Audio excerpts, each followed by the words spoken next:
దేవుడిచ్చిన వాక్యం ఈరోజు చదువుకుందాం.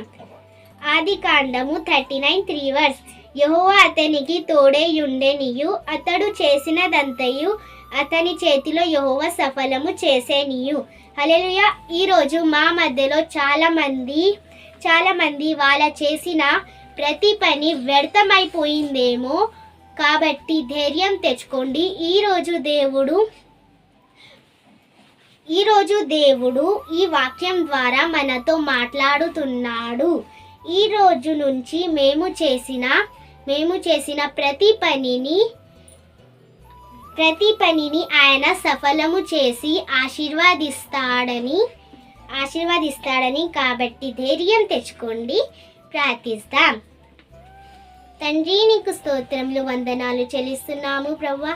ఎంతమంది ఈ వీడియో చూస్తున్నారో వారందరినీ తాకండి, బలపరచండి, ఆశీర్వదించి నడిపించండి. యేసుక్రీస్తు నామంలో వేడుకుంటున్నాను తండ్రి. ఆమెన్.